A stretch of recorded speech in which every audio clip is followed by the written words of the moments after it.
ಇವತ್ತಿನ ದಿನ ಮಾದಕ ವ್ಯಸನ ಮುಕ್ತ ದಿನಾಚರಣೆ, ಅಂತಾರಾಷ್ಟ್ರೀಯ ಮಾದಕ ವ್ಯಸನ ಮುಕ್ತ ದಿನಾಚರಣೆ ಪ್ರಯುಕ್ತವಾಗಿ ಮಾನ್ಯ SP ಸಾಹೇಬರು ಶ್ರೀ ಅಮರನಾಥ್ ರೆಡ್ಡಿ IPS ಸಾಹೇಬರು ಬಾದಾಮಿ ತಾಲೂಕಿನಾದ್ಯಂತ ನಮಗೆ ಎಲ್ಲ ನಮ್ಮ ಪೊಲೀಸ್ ಇಲಾಖೆಯ ಪ್ರತಿಯೊಂದು ಹಳ್ಳಿಗಳಿಗೆ ಹೋಗಿ ಶಾಲಾ ಮಕ್ಕಳಿಗೆ ಅವರು ಖುದ್ದಾಗಿ ಒಂದು ಪ್ರತಿಜ್ಞಾವಿಧಿಯನ್ನು ಪ್ರಿಂಟ್ ಹಾಕಿಸಿ ಪ್ರತಿಯೊಂದು ಮಗುವಿಗೆ ತಲುಪಬೇಕು. ಈ ಮಾದಕ ವ್ಯಸನ ನಿಯಂತ್ರಣ ತರುವ ಸಲುವಾಗಿ ನೀವು ಪೀಟ್ ಸಿಬ್ಬಂದಿಗಳು ಪ್ರತಿಯೊಂದು ಹಳ್ಳಿಗಳಿಗೆ ಹೋಗಿ ಎಲ್ಲ ನಮ್ಮ ಆಫೀಸರ್ಸು ಎಲ್ಲ ಶಾಲೆಗಳನ್ನು ಆಯ್ಕೆ ಮಾಡಿಕೊಂಡು ಆ ಮಾದಕ ವ್ಯಸನದಾಗುವ ಪರಿಣಾಮಗಳೇನು, ಯುವಕರು ಹೇಗೆ ಬಲಿಯಾಗ್ತಿದ್ದಾರೆ, ಆ ವಿಷಯ ವೃತ್ತದಲ್ಲಿ ಸಿಕ್ಕಾಕೊಂಡು ಹೊರಬರಲಾರದೆ ಹೆಂಗೆ ತೊಳ್ಳಾಟ ಮಾಡ್ತಿದ್ದಾರೆ, ಅವರ ಆರೋಗ್ಯದ ಪರಿಸ್ಥಿತಿ ಏನು, ಶಾರೀರಿಕ ಪರಿಸ್ಥಿತಿ ಏನು, ಇವೆಲ್ಲದರ ಬಗ್ಗೆ ಕೂಲಂಕಷವಾಗಿ ಚರ್ಚಿಸಿ ಮಾತಾಡಿದಾಗಿದೆ. ಅಂಥದ್ರಲ್ಲಿ ಸೈಬರ್ ಕ್ರೈಮ್ ಅವೇರ್ನೆಸ್ ಬಗ್ಗೆನೂ ಒಂದಿಷ್ಟು ವಿಚಾರಧಾರೆಗಳನ್ನ ಮಾತಾಡ್ಕೊಂಡಿದ್ವಿ. ಅದೇ ರೀತಿ ಬಾಲ್ಯ ವಿವಾಹ ಕೂಡ ಒಂದು. ಬಾಲ್ಯ ವಿವಾಹ ಅಂತಕ್ಕಂಥದ್ದು ನಮ್ಮ ಸಾಮಾಜಿಕ ಪಿಡುಗಾಗಿದೆ. ಹೆಣ್ಣು ಮಗುವಿಗೆ 18 ವರ್ಷ ತುಂಬಿರದ ಹೆಣ್ಣು ಮಗು 21 ವರ್ಷ ತುಂಬಿರದ ಗಂಡು ಮಗುವಿಗೆ ಮದುವೆ ಮಾಡಬಾರ್ದು, ಅದು ಒಂದು ಕಾಯ್ದೆ ಇದೆ. ಅದು ಪೋಕ್ಸೋ ಅಟ್ರಾಕ್ಟ್ ಆಗ್ತದೆ ಅಷ್ಟರಲ್ಲಿ ಮಾಡಿದರೆ. ಅಂಥದ್ರಲ್ಲಿ ಕೆಲವೊಂದಿಷ್ಟು ಜನಕ್ಕೆ ಅದ್ರ ಬಗ್ಗೆ ಅವೇರ್ನೆಸ್ ಕಡಿಮೆ ಇದೆ, ಬಾಲ್ಯ ವಿವಾಹಗಳು ಹೆಚ್ಚಾಗ್ತಿದೆ. 18 ವರ್ಷ ತುಂಬಿರದ ಉದಾಹರಣೆಗೆ 17 ವರ್ಷ 8 ತಿಂಗಳು 10 ತಿಂಗಳ ಮಗುವಿಗೆ ನಾವು ಮಗು ಅಂತ ಕರಿತೀವಿ. ಅದು 18 ವರ್ಷ ತುಂಬಿದ ನಂತರ ಮಾತ್ರ ಮದುವೆಗೆ ಒಂದು ಅವಕಾಶ ಇದೆ ನಮ್ಮ ಕಾನೂನು ಪ್ರಕಾರ. ಅಷ್ಟರೊಳಗೆ ಮದುವೆ ಮಾಡಿದರೆ ಅದು ಬಾಲ್ಯ ವಿವಾಹ ಆಗ್ತದೆ.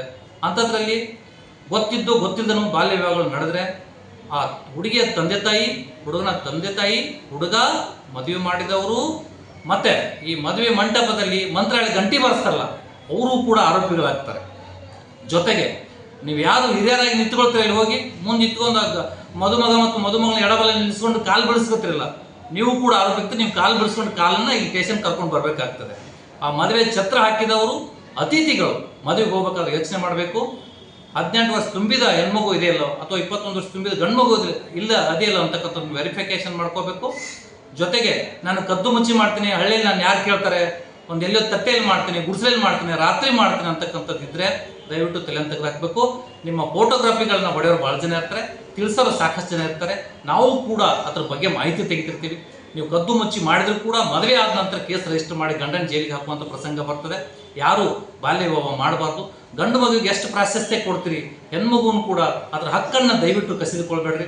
ಅದು ಕಲಿತಕ್ಕಂಥದ್ದು ಅದೂ ಕೂಡ ಈ ಗಂಡು ಮಗುಗೆ ಎಷ್ಟು ಹಕ್ಕಿದೆ ಅಷ್ಟು ಹಕ್ಕಿದೆ. ಆ ಮಗುವನ್ನು ಚೆನ್ನಾಗಿ ಓದಿಸಿ, ಸಣ್ಣ ಮಗು ಅದಕ್ಕೆ ಇನ್ನೂ ಆಡ್ತಿರ್ತದೆ, 16-17 ವರ್ಷ ಆಡ್ತಿರ್ತದೆ, ಅದು ಮದುವೆ ಮಾಡಿ ಅದ್ರ ಕೈಯಲ್ಲಿ ಮತ್ತೊಂದು ಕೂಸು ಕೊಟ್ಟು ಆಡುವ ಕೂಸಿಗೊಂದು ಕಾಡುವ ಕೂಸು ಅಂತ ಆಗಬಾರ್ದು. ದಯವಿಟ್ಟು ಆ ಮಗುವಿಗೆ ಅದಕ್ಕೆ ಅದು ವಯಸ್ಸು ಪರಿಪೂರ್ಣತೆ, ಅದ್ರ ಪರಿಪಕ್ವತೆ ಬರುವವರೆಗೆ ಅದಕ್ಕೂ ಕೂಡ ಸ್ವತಂತ್ರವನ್ನು ಕೊಡಿ. ಅದ್ರ ಹಕ್ಕುಗಳನ್ನು ದಯವಿಟ್ಟು ಕಸಿದುಕೊಳ್ಬೇಡಿ. ಎಲ್ಲ ಮನೆಯ ಹೆಣ್ಮಕ್ಳು ಅಷ್ಟೇ, ಹೆಂಡತಿಯಾಗಿ ಬೇಕು, ತಾಯಿಯಾಗಿ ಬೇಕು, ಮಗಳಾಗಿ ಏಕ ಬೇಡ ಅಂತಕ್ಕಂಥ ಉಕ್ತಿಯೊಂದಿಗೆ ದಯವಿಟ್ಟು ನಿಮ್ಮ ಮಕ್ಕಳನ್ನು, ಗಂಡು ಮಕ್ಕಳಿಗೆ ಹೇಗೆ ಶಾಲೆಗೆ ಕಳಿಸ್ತೀರಿ, ಹೆಣ್ಣು ಮಗುವು ಕೂಡ ಪ್ರಾಶಸ್ತ್ಯವನ್ನು ಕೊಟ್ಟು ಅವಳಿಗೂ ಕೂಡ ಸಮಾಜದ ಮುಖ್ಯವಾಗಿ ತರಲಿ, ಅವಳು ಕೂಡ ಸಾಧಕಳಾಗಲಿ, ನಮ್ಮ ರಾಜ್ಯದ ದೇಶದ ಕೀರ್ತಿಯನ್ನು ತರುವಂತಾಗಲಿ. ದಯವಿಟ್ಟು ಕಡಿಮೆ ವಯಸ್ಸಿನಲ್ಲಿ ಮದುವೆ ಮಾಡಿ ನೀವು ಆರೋಪಿಗಳು ಹೋಗೋದು ಬೇಡ. ಮಕ್ಕಳನ್ನ ಶಾಲೆಗೆ ಕಳಿಸಿ ಸಾಧನೆ ಮಾಡಿ ಸಾಧಕರ ಲಿಸ್ಟ್ನಲ್ಲಿ ನಿಲ್ಲುವಂತಾಗಲಿ ಅಂತಕ್ಕಂಥದ್ದು ಕಳಕಳಿ ನನ್ನಲ್ಲಿ.